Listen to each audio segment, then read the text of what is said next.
AV, do you have those images? Yes. Okay, so the first image, I think I have a couple of images to go with my introduction. And the first image, I think, I can't see it, but you guys can. It should be a picture of Kabir, a traditional painting of Kabir. Kahata Kabir suno bhai sadho.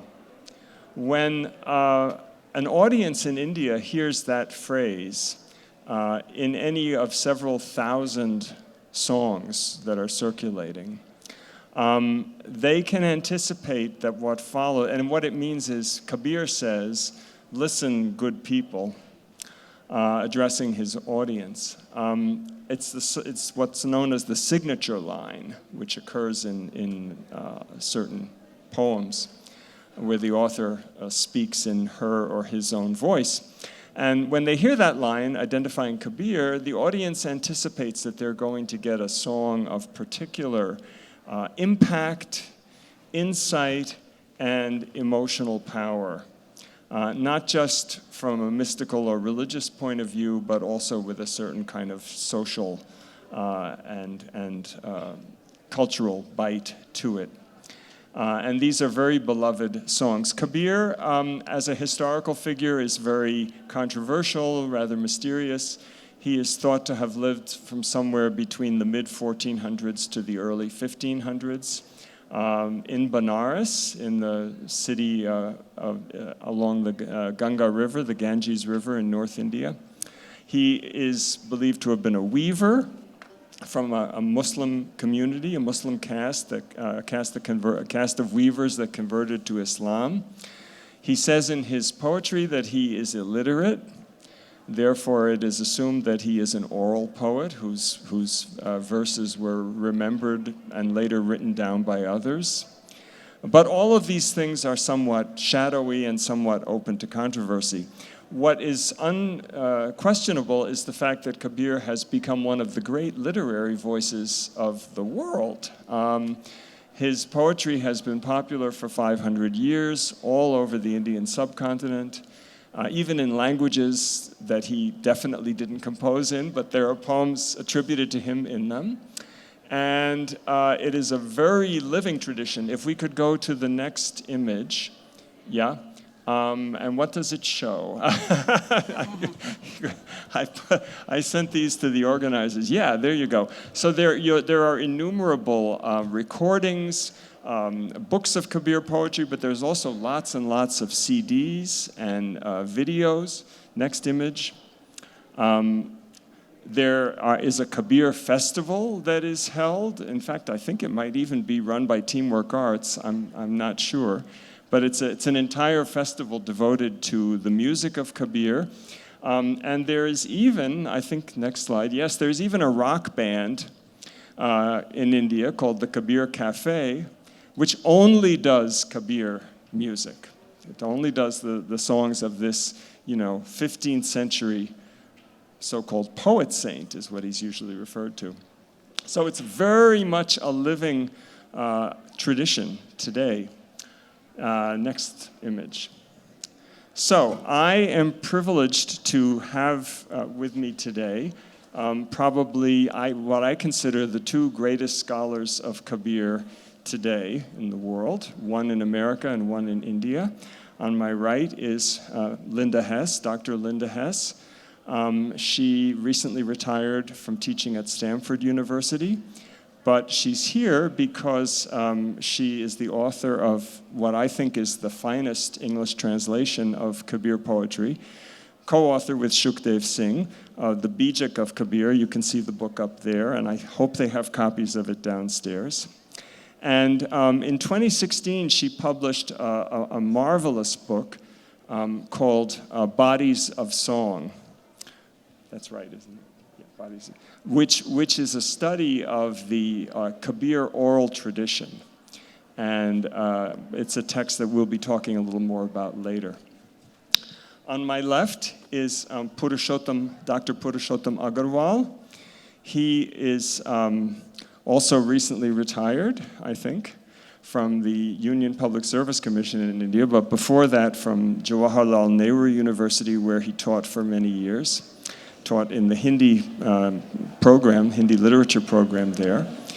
And he is, he's a prolific author and public intellectual, often writes for the news media, but he's written a novel, short stories, and he wrote a monumental book called Akatha Kahani Prema Ki, the unspeakable, the unutterable tale of love, which is a study of Kabir. It came out in 2009, and it's a major study of Kabir, a very radical rethinking, in fact, of the Kabir tradition, and I'll be asking him about that shortly to tell you more about it. Is it being translated into English? No, it's not so far. Well, it's a task that somebody should undertake. Yeah, I know that. And you are working on a book right now called in English. This would be your second book in English, and this one will be called third. Okay, I missed one. Kabir, a sane voice for insane times. So Puruji is working on that right now. But our third participant is Shruti Vishwanath, and she is a very accomplished singer and performer of Indian devotional poetry and has been very much involved in the Kabir tradition. And I'm going to, because I want to keep performance kind of front and center in this panel, everybody, we all agreed on that. So I'm going to ask you to open for us with a song by Kabir. Thank you.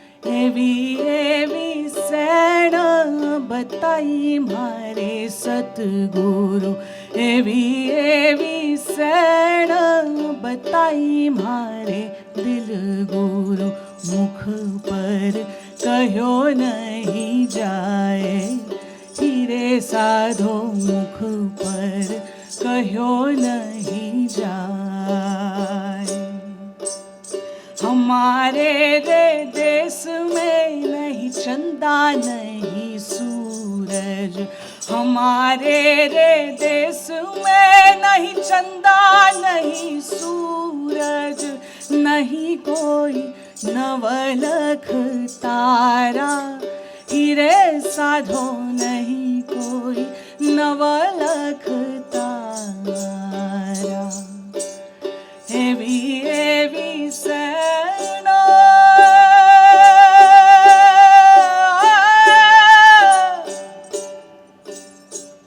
बताई मारा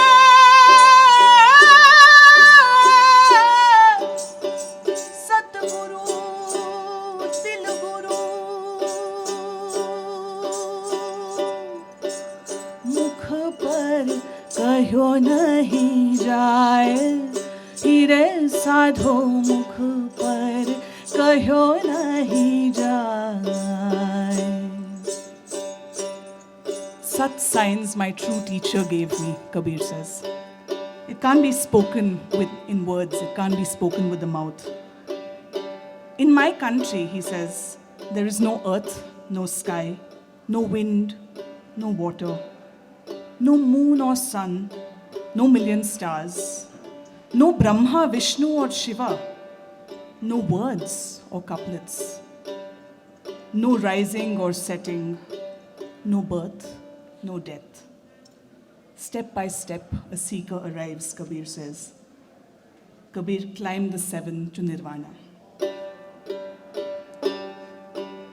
हमारे रे देश में नहीं ब्रह्मा नहीं विष्णु हमारे रे देश में नहीं ब्रह्मा नहीं विष्णु नहीं कोई शंकर देवा हीरे साधो नहीं कोई शंकर देवा एवी एवी शरण बताई मारे सतगुरु मुख पर कहो नहीं जाए हीरे साधो मुख पर कहो नहीं जाए हमारे देश में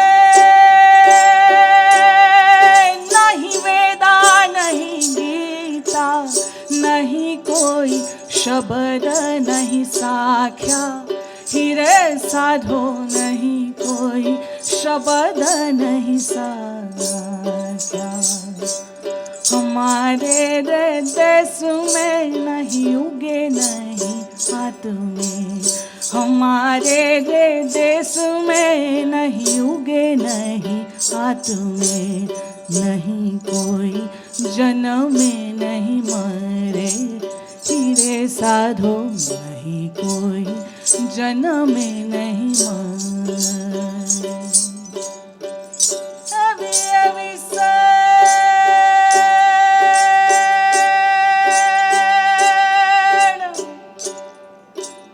मंजले रे मंजले मंजले रे मंजले मंजले रे मंजले एक संत जाई पहुंचिया मंजले रे मंजले एक संत जाई पहुंचिया कबीर सत चढ़ो रे निर्वाण हीरे साधो कबीर सत चढ़ो रे निर्वाण एवी एवी सेना बताई मारे सतगुरु एवी एवी सेना बताई मारे दिल गुरु मुख पर कहो नहीं जाए हीरे साधो मुख पर कहो नहीं जाए मुख पर कहो नहीं जाए हीरे साधो मुख पर कहो नहीं जाए मुख पर कहो नहीं जाए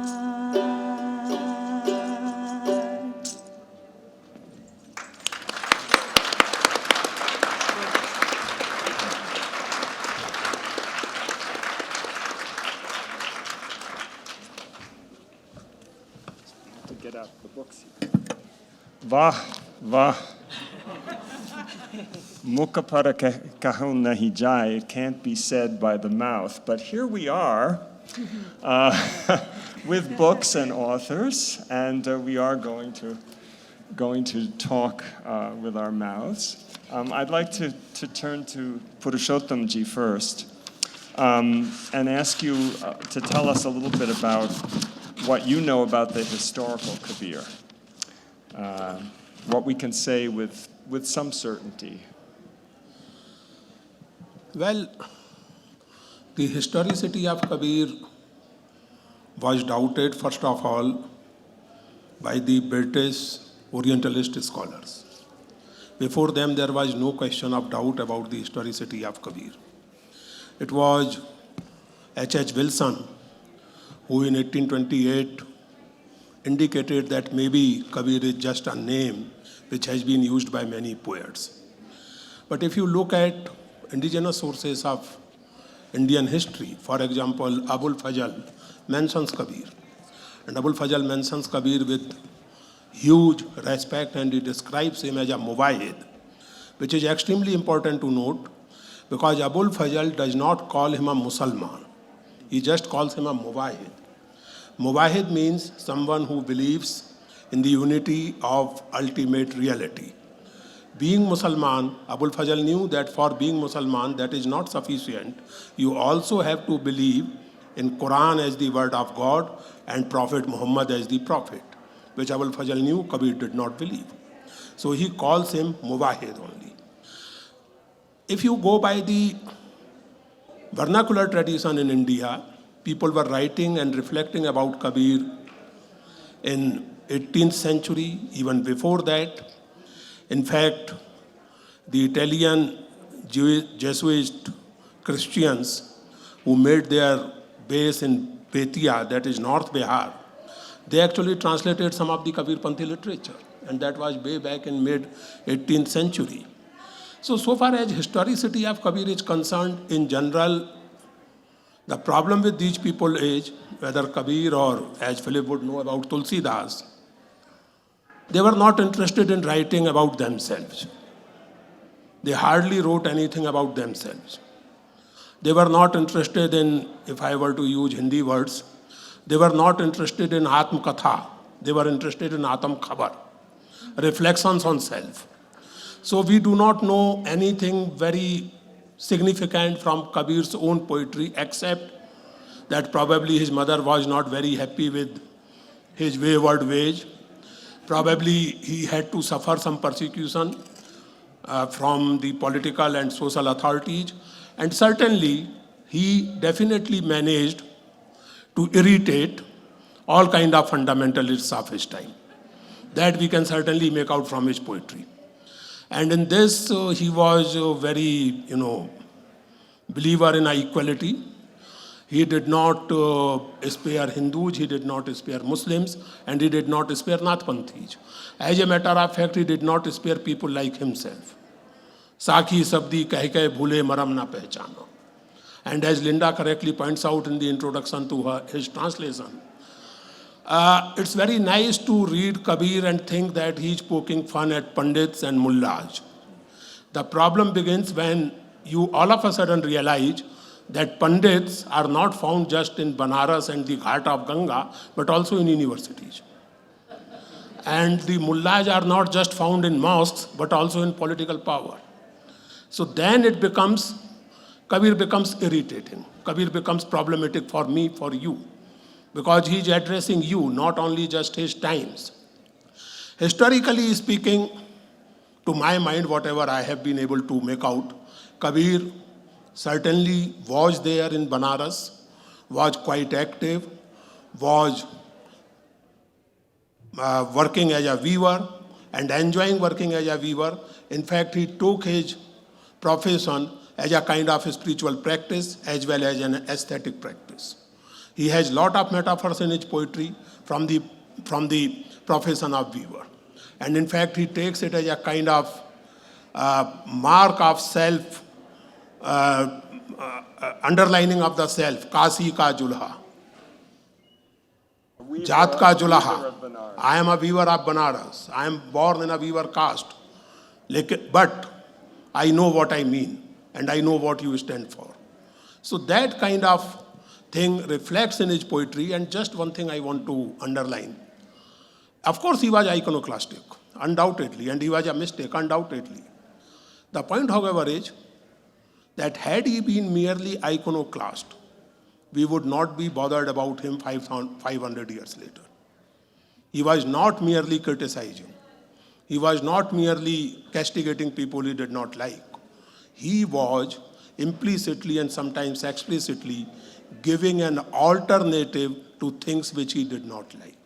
And it is that alternative which remains relevant for us, and it is from that kind of reflection on Kabir that I have tentatively decided to title my next book, Sane Voice for Insane Times. Kabir talks of sanity. Kabir insists on judging everything on the basis of your own experience, on the basis of some fundamental rational examination. It's not merely criticizing. It's also a kind of alternative, both epistemologically as well as theologically. And of course, he was a historical figure, and more important than that, he is a figure who transcends history and who becomes important and interesting to people in Boulder and people in USA. It's not merely being historical, it is being beyond history. To me, Kabir is beyond history. Kabir is in his words. I am not much bothered about his life because he was not bothered about his life. He never wrote a biography. Yeah, I have another question for Purushottam ji. So his book, which I mentioned earlier, one of the most provocative and most talked about arguments in it is that Kabir was creating what you call a Deshaj Adunikta, an indigenous modernity. And this is a very sophisticated argument that you've developed, and I'd like to ask you to tell this audience, which hasn't been able to read this book yet, a little bit about this, how you saw this as an Indian modernity that was an alternative. The model is that the British brought modernity to India, right? So, yeah. Actually, I would translate the term Desaj in English not as indigenous but vernacular. I call it vernacular modernity. And I insist that you just cannot understand Indian cultural experience if you rely solely on Sanskrit or Persian sources. And this I am saying with due respect to Sanskrit and Persian sources. But if you really want to understand India, you have to interact with vernacular sources as the primary sources, not merely as a translation or representation of Sanskrit and Persian sources. That is my fundamental argument. And so far as the idea of vernacular modernity is concerned, I mean, as Philip rightly pointed out, it's a very sophisticated, long-drawn academic argument. And this argument goes on for the last 10 years. Many people agree with my argument, many people do not, as it happens in academics, and I am always enriching myself with all kind of criticism, agreements, and disagreements. But a very brief idea of that argument you can find in my book, which is there, and it is not on Kabir. It is on Jawaharlal Nehru. So you can have an idea of what I mean by vernacular modernity. Modernity, to my mind, primarily is defined not by technological advances merely, or not by prosperity merely. To my mind, modernity, and if you look at the whole history of an enlightenment in Europe and the idea of modernity was basically the centrality of individual as opposed to the inscribed and given identity. The emphasis was on the earned identity, my own identity. I would like to be known as a scholar, not as a baniya, because I am born as a Purushottam Agarwal. I would hate to be called a Sethji, just because, I mean, my brother is Sethji, I am not. So this individuality is the crux of modernity. Secondly, in no society, modernity is possible without a spread of commerce. This mythology has been created, fortunately it has been broken over the last 50 years, that before the arrival of British, India was a stagnant economy, India was a backward-looking society. No, it was not. It was a vibrant economy. It was contributing to the GDP of world to a very large extent. It was participating in the world trade, and it was a dynamic society. It was redefining the whole idea of caste.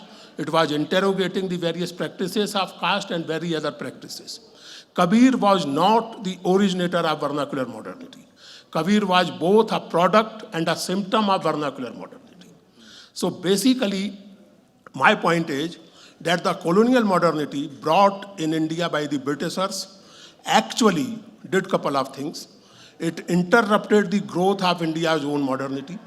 It interrupted the growth of vernacular modernity. It actually de-urbanized India. It actually de-industrialized India. It did not urbanize or industrialize India. It de-urbanized, it de-industrialized. The exploitation by the British colonialism was not merely economic. More seriously, it was the exploitation and distortion of our memories. It was the distortion of our cultural and historical past. And the colonization was not merely an economic phenomenon. It was a very much cultural and social phenomenon. This is the argument in this book. And I'm sorry that this book is not yet available in English because I don't know how to translate Baudandipan. I keep on doing many things at one time.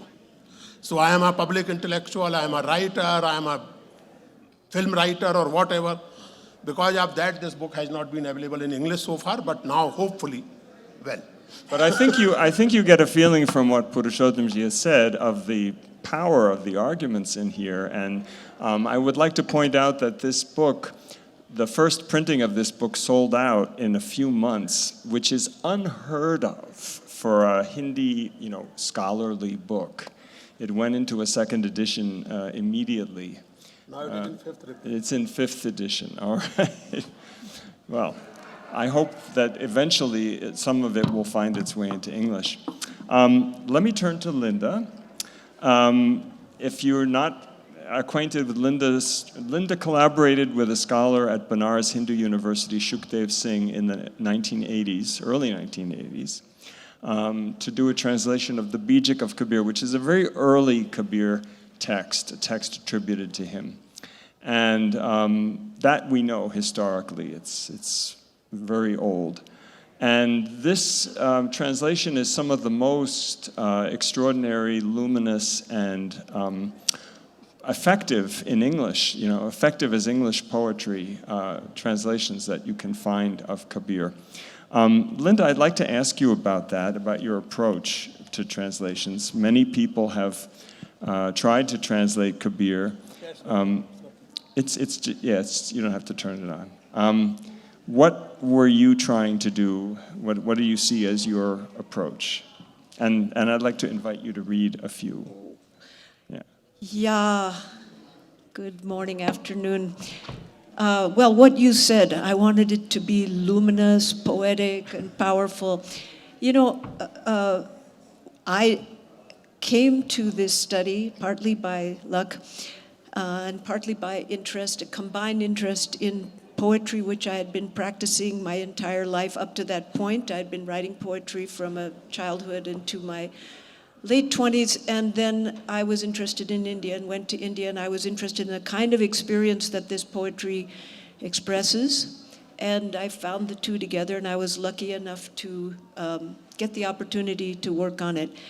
The voice of Kabir, all of these great poets of 15th, 16th century, you're sitting next to, okay, we're just patting each other on the back, but anyway, one of the most important translators of Hindi Bhakti poetry, namely the Ramcharitmanas of Tulsidas. All of these poets are great, powerful, and important in their own ways. But I found when I went over there, I didn't know much of anything. I was lucky to even get a chance to go and to work on what was my PhD. But when I started looking at Kabir, Tulsidas, Mirabai, Surdas, the four sort of most famous shining lights, Raidas also, of Hindi Bhakti poetry of that period, Kabir's voice just grabbed me. It was like, once I met that voice, I realized that that was the voice I was going to be spending much of my life with, because of great affinity I felt. Kabir is different.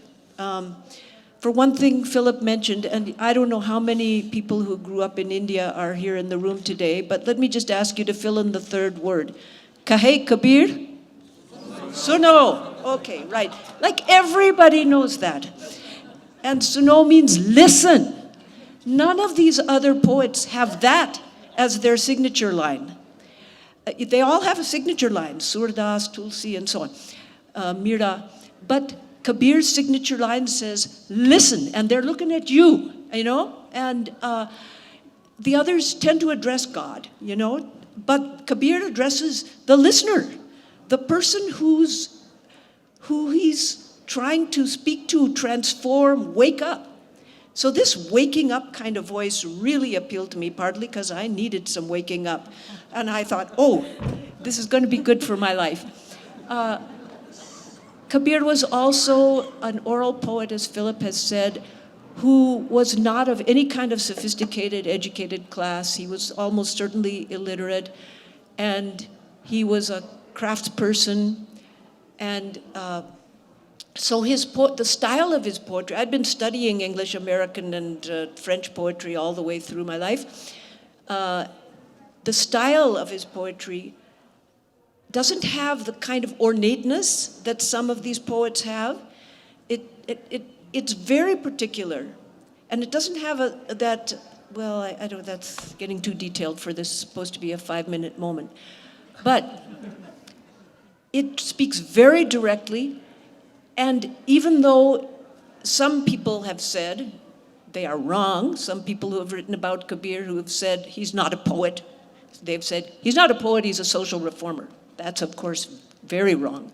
Or he's not a poet, but he's a deep spiritual teacher. That is also wrong. He is a poet and a spiritual teacher and a social commentator, but he's a great poet in a different way from those poets. The way he's a great poet really appealed to me, and I wanted to make his voice come through with its sometimes abrasiveness, with its great directness. Like, even if I talk about it, I want to look out at you, and I want to point at you, and he's talking to you, I wanted it to have that immediacy and power and strength and in-your-face quality, but also incredible depth and poetic beauty when he's talking in that mood. The metaphors, the musical references, all of the different imagery that comes to in the body, much of it is in the body, the embodied nature of it. All of that, I wanted to make it come alive. Now I feel I've just barely begun and I've already overspoken my time period. Now you've got to read something.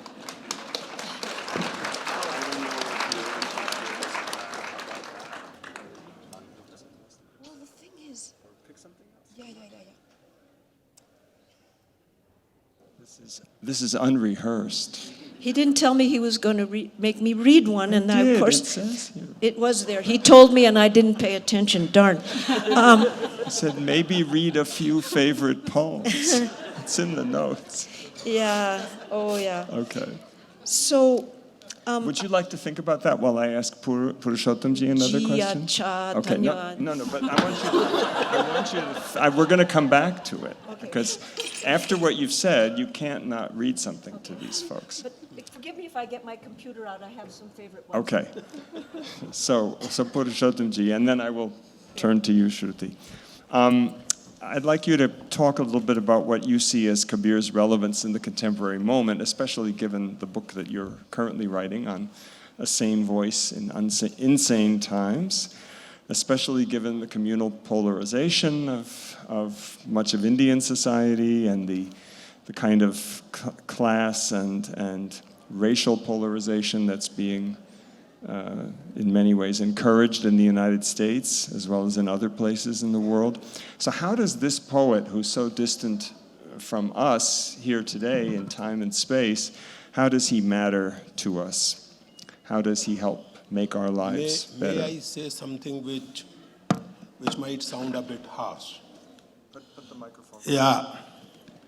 It's not about communal polarization, or it's not about things which you are talking of in USA. There is a more fundamental problem.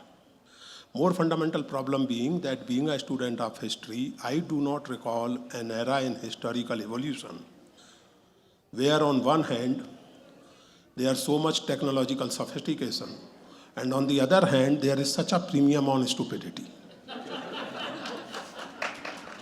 So this is the crux of the matter so far as I am concerned. It's not a question of just communal polarization and all that, but sheer stupidity, sheer audacity of, as it is brilliantly put in the phrase, post-truth, alternative facts. I mean, Philip Lutgendorf is not Philip Lutgendorf because I am saying so. And if you insist that, no, you are wrong, then this is my fact. My fact could be different from your fact. The fact remains that facts are not different. Interpretations could be different, opinions could be different, but there are certain hard facts which are universal, which ought to be seen as universal facts. So the problem with today's world is basically this unprecedented celebration of stupidity. So Kabir is a voice of sanity in this era of stupidity. When he asks you to reflect on everything, when he asks you to assess everything on some basic rational parameters. And it becomes an interesting and exciting process for people like me and Linda, because when we apply this parameter to Kabir himself, I have no hesitation in saying that there are many things in Kabir which I will not agree with. I am not a bhakt of Kabir. If at all I would like to be a bhakt, I would like to be a bhakt of Ramji or Bhagwanji or whatever, certainly not of Kabir or anybody else. So, to me, the relevance of Kabir lies in the fact that he asks you to think for yourself. He takes away the ease from you, the ease of surrendering yourself to a given religious tradition, and then the assurance of getting rid of all your sins. Kabir takes away that ease from you. He forces you to realize that you are ultimately accountable and responsible for whatever you do and whatever you say. And ultimately, you are responsible for not only for your spiritual evolution that is within, but also you are expected, you must have a sensitivity to around. Kabir is not merely a mystic poet in the sense that let the world go to hell, I am content with my mysticism and all that. No, Kabir is not that. For Kabir, the world of inside and the world outside are deeply interconnected. There is a constant interface. Bhitar bahar sabad nirantar. There is a constant interface, and my words try to carry that interface. That is what Kabir is trying to tell you. So to me, Kabir remains relevant, and he will remain relevant to every society which bothers, and I hope human society, at least a minority in human society, hopefully will continue to bother about inside as well as outside, and will continue to be disturbed about the spread of stupidity. So I've been signaled that our time is limited. I am going to ask Linda to read a poem, and then I will turn to Shruti for... So it's like 5 minutes to questions. But Okay. if Shruti is singing, Yeah. I don't think anybody will. Want her to stop, right? So we'll keep that. I'll speak. I won't sing. No, you, I'm going to, all right. So, Shruti is also going to be performing tomorrow morning in the morning music, which is at, is it 10 or 10:30? 11. 11. 11 tomorrow morning. Don't miss it. So Kabir was pretty subversive, and he started some poems out with saying, this is quite a surprise, listen to this. So I'm going to subvert your request and give you a surprise. And Philip pointed to one poem in here which illustrates one of the well-known aspects of Kabir, which is a very sharp criticism of both Hindu and Muslim sectarian identity, narrow sectarian identity. But if I read that one out and you'd like it, then you would only remember that. On the other hand, I wanted to read, there was one, as Purushottam was saying, Bahar, Bhitar, inner, outer. I wanted to read you one of profound inner experience, which is not looking at Hindus and Muslims or at caste, which he heavily criticizes and so on, and violence and arrogance. But since we don't have time to give you a sampling of all of these types, I just want to do something else in the couple of minutes that we've got. I want to mention that the Kabir tradition, while it is kind of enshrined in early manuscripts, so we have an idea of what he was like when he was first written down, it's a living, flowing, great river right up into the present, a very vibrant oral tradition. Thank you. That's my book on oral tradition. You want to know about it. Just to give you an example of how it flows right into the moment of whatever life is happening, this morning somebody spoke, the Dr. Parikshit, about bhang. And he said one of our directors, the producer, Sanjoy, had told him about an experience of consuming bhang. Okay, here's just a little snatch of a poem, a little snatch of a song in the living oral tradition. We both learned it from a living singer. It's not in any old manuscript. And you can think about whether it came from Kabir or not. It's called, the opening line is, Sadguru ne bhang pilai, akhiyon mein lalan chai. My true guru has given me a drink of bhang, and believe me, you poor, I'm not too poor, but I'm sort of sorry for people who only know marijuana through something you have to smoke. In India, bhang is a delicious drink. Anyway, There's a metaphor throughout mystical poetry of drunkenness, of a divine ecstatic drunkenness. It's been adapted here. My true guru gave me a delicious drink of bhang, and the redness is rising in my eyes. And then we'll just sing a few lines of it here, and you'll get the joy of it and the relevance of it. Like Sanjoy just talked, or we just heard about Sanjoy's bhang experience. The couple of lines we'll sing will say, Pikar pyala hua divana ghum raha jaise matwala janam janam ka tala khul gaya mere jot lagi ghatmai. Okay. I drank that drink. I became mad. I'm staggering around like a drunkard. The locks of a million births and deaths have broken open, and the light has illumined my body. So let's sing it. Good song for Colorado.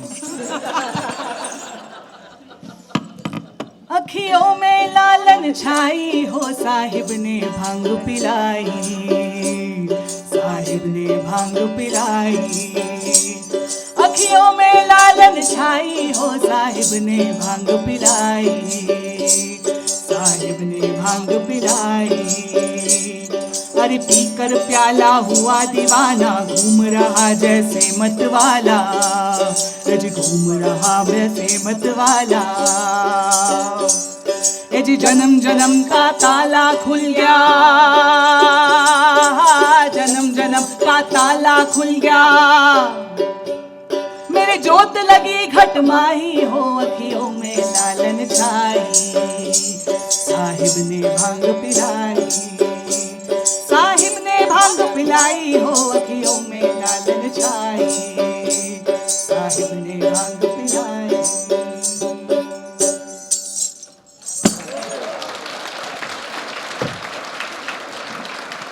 Well, I hope we do have some time for some questions for Q&A. Yeah. Okay. Oh, we do. Okay.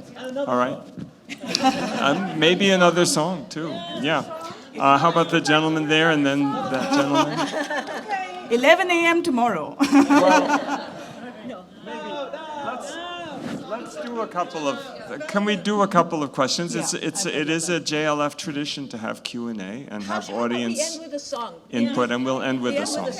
All right. You leave us 4 or 5 minutes. 5 minutes at the Okay. end. I will. All right. All right. So first, the gentleman had his hand up. And of course, Kabir is well known all over India, but there are other, poets and philosophers who have adopted very similar concept of, using simple idioms to propagate philosophy. A big example, I grew up in the south in Hyderabad, so we have poet Vemanna, who was very, very similar to Kabir, although not many people in India know about Vemanna.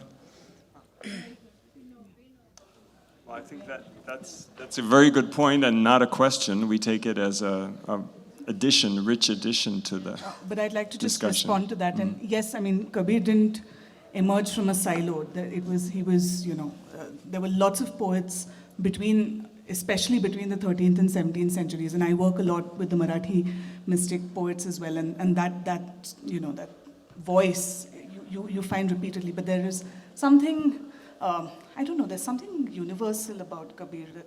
Or he seems to have become much more universal than some other poets. Yeah. Purushottam ji, namaskar.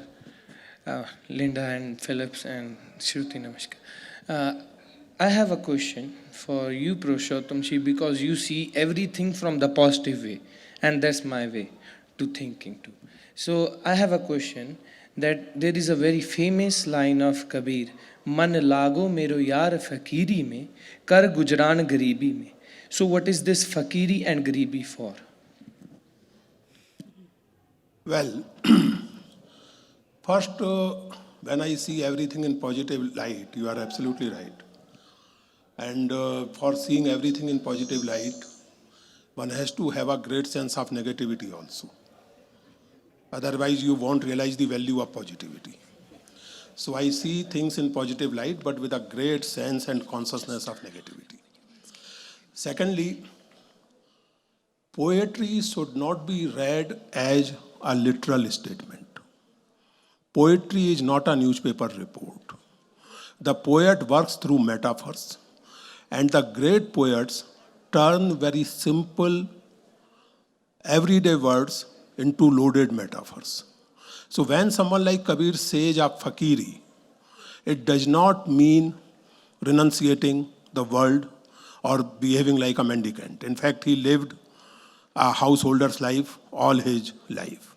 He worked for his upkeep, and he also said, I am sure you know, Sai ऐता दीजिए जामे कुटुम समाए हों भी भूखा ना रहूं साधु भूखा ना जाए.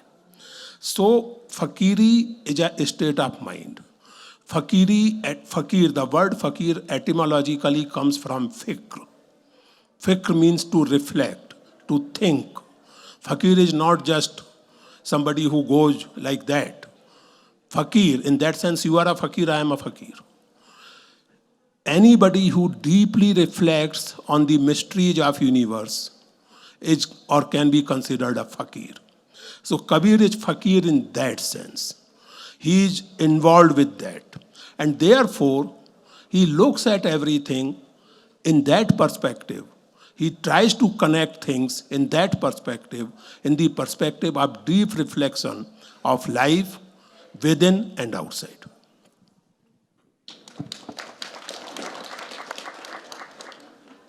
Another question? I'll make this quick. When I was listening to the song, it struck me that it reminded me of a song that is Speak into the mic, please.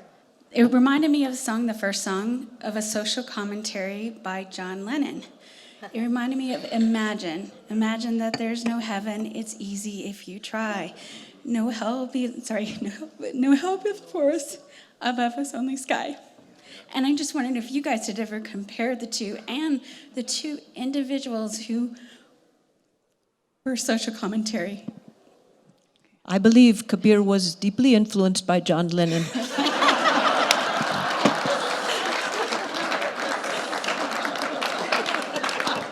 I would say that Kabir was what we would today call a singer-songwriter. That's right. And he was an immensely influential singer-songwriter. So to think of John Lennon or Bob Dylan is not inappropriate at all. It's certainly not inappropriate. It's not a question of influence. It's a question of similar concerns. So those similar concerns are there. I mean, I do not really have to competence to comment on John Lennon because I hardly have a couple of songs. I am not into that. I'm sorry, this is my limitation. But whatever little I know of that, the point is that Kabir is not merely singing some songs. There's very deep reflection, very complicated reflections also. In fact, I would have loved if Linda had read some of her wonderful translations of the so-called upside-down poems. In those upside-down poems, people have read a lot of traditional philosophy and tantra and yoga, and I have read deep anguish at the absurdities of society around. And all this can contain in one poem only. So this kind of multiplicity of meanings, this kind of ambiguity of a single line or two lines, I think that makes Kabir into a poet of a different kind, of a different category. Hello, my name is Kellen James. I just have a quick question in the culture of self-help books. And, I feel like there's so much now about introspection, but sometimes it just seems like a fad.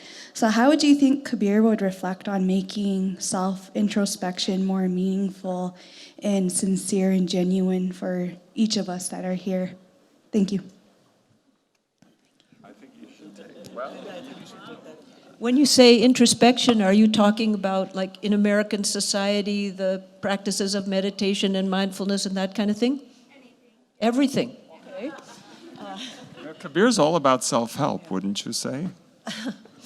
No. You do have to do it yourself, but also self-help has a certain kind of ring in our economy that I would leave out of the discussion. But, I'll say something, off the top of my head. Kabir was very, very serious and very vibrant in urging people to use your word, introspect, to look within, to know themselves, to know the crazy and egocentric ways of their own minds and all of their self-delusions. He was very big on that. But he might not have been so big on a kind of do yoga and succeed in your entrepreneurship better, that kind of thing.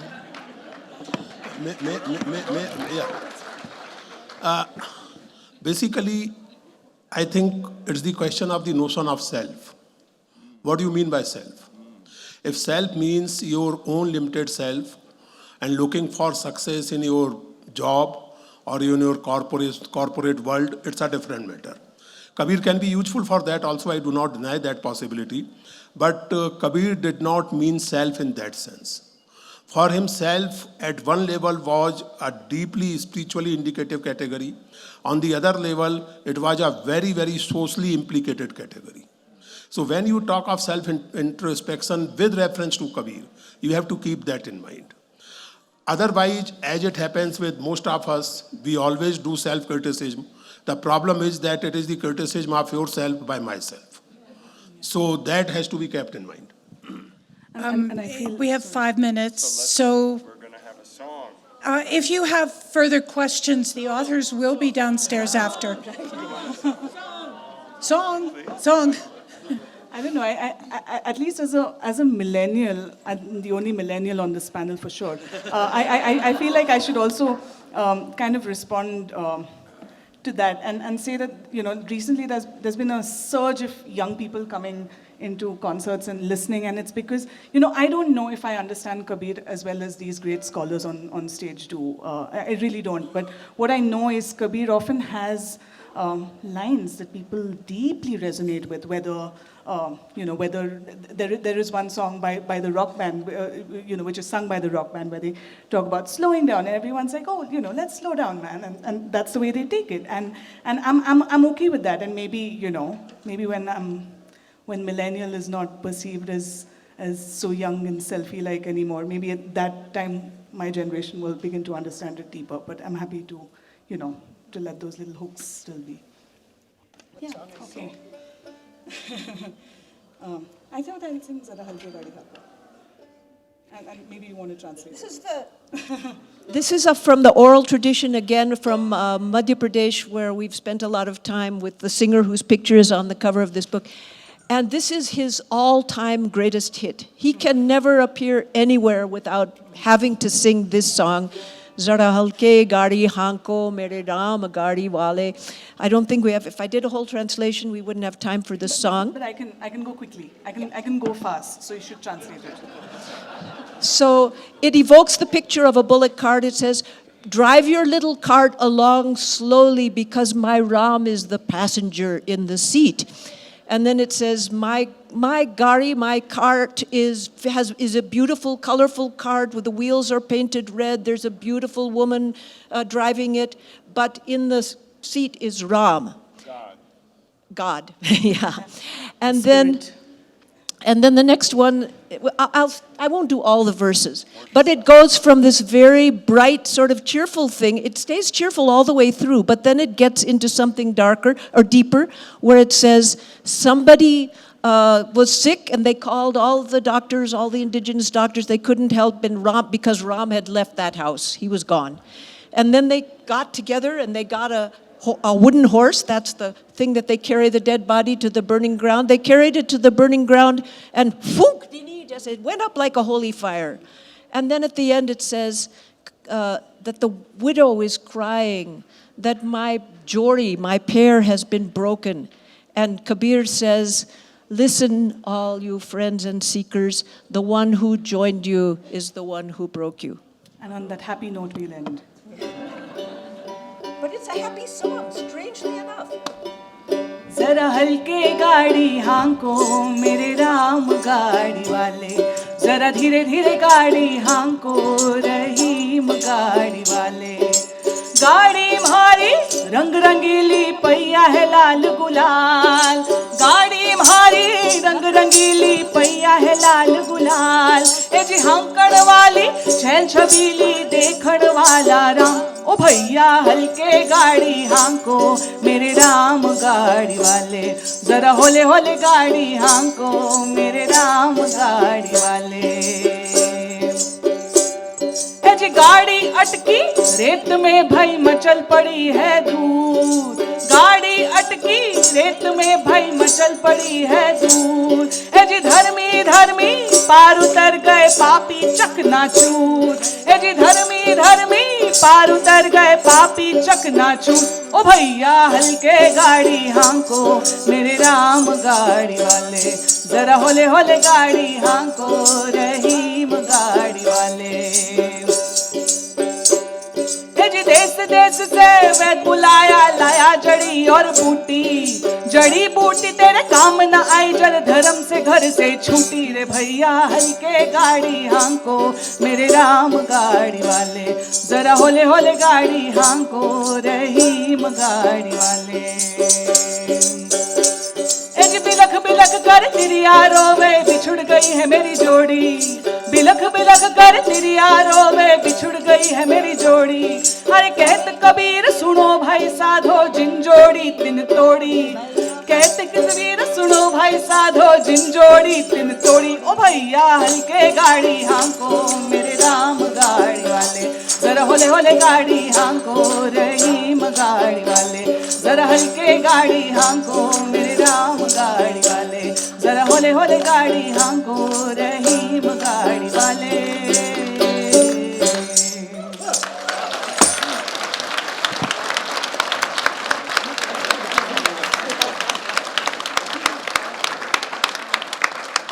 Okay.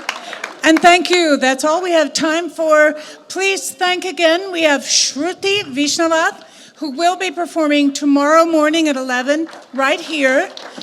Thank you, Shruti, and Linda Hess, Philip Lutgendorf, and Purushottam Agarwal, and they will be signing their books downstairs in the book signing area if you want to talk with them further.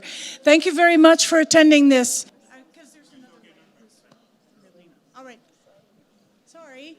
Downstairs. I don't know what happened to the other microphone, but I'll get it to you. And this will truly be our last question. Thank you. Chitra, huge fan of your writing. In fact, you've inspired me as a writer. So Thank you. Thank you for that. So I know this is probably an unfair question. I've read most of your books. So do you have a favorite? Do I have a favorite? Among your books? No, not really. The books are, they're kind of like your children. Only better because I have two boys who went through their teenage years. Now they're over it. Because with your books, you never have to wake up at 2 a.m. in the morning and think, what is my book doing right now? But I think the newest is always my favorite. So right now, the Forest of Enchantments, because I think I've put everything I've learned about writing into this book. So, thank you. Thank you all for coming, and thank you, Chitra. Thank you, Philip. Bye. Thank you very much, Chitra.